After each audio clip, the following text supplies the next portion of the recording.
Abortion should be legal nationwide.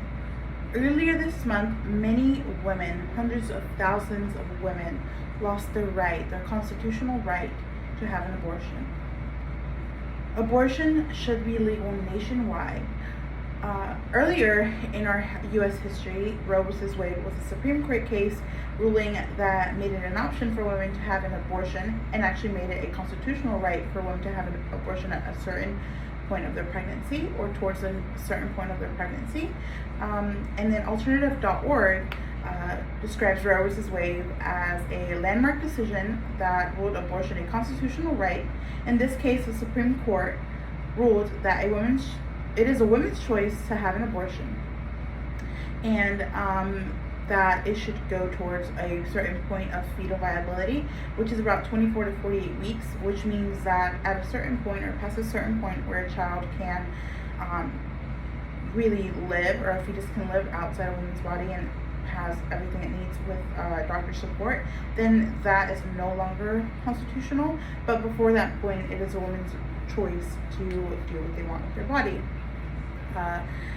Earlier this year, the Supreme Court, like I mentioned, ruled this unconstitutional and basically overruled and overturned Roe v. Wade. This caused massive uproars in the U.S. Women, guys, every single person that was against this went and protested out, and yet nothing has been done. Many of our states are just going along with what the Supreme Court says, and if they said it's unconstitutional, they made a total ban on it as soon as that law or that overturn was enacted. Many states are in the decision-making process, I believe, so they're still up in the air on what they're going to do, and it more depends on whether they're a blue or red state. Obviously, local elections matter greatly in this deal because it is your local election that are going to be the ones making the choice for you, because they're your voice. Whoever you voted for in your local elections are your voice in just everything in general. So it is very important to vote for local elections. I believe the next one coming up is some point in November. So if you want to make a change, go vote. Women should have the right to choose what they do with their body.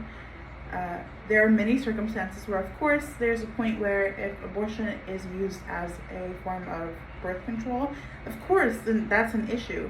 But there are certain circumstances where a woman gets raped, a woman just does not have the mental capacity to have a child at that specific moment.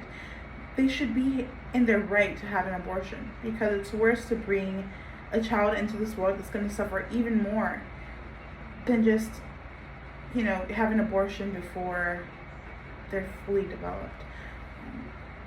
In many cases, women go through trauma, and at this point, it's like they're in fear.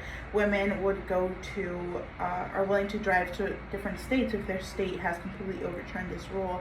And I just think it's causing much more commotion in this country than we need.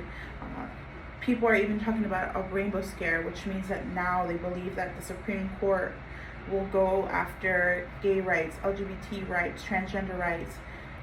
It's a completely back and regression to our country, because we all around the world have been known as a progressive country, and for now us to take a stand backwards and completely disregard women's rights is totally unacceptable, and we should strive to keep lawmakers out of the doctor's office, because at this point they're just evading in a women's choice, a constitutional choice that was decided on years ago. And I believe I'm not pro-life, I am pro-choice. I understand that some people do not agree with abortion, which is your choice. If you don't want to have one, you should not get one. And if you just need to get one for any circumstance, I believe you should have the choice to get it. So I believe that, like I mentioned before, lawmakers should stay out of the doctor's office. Thank you so much.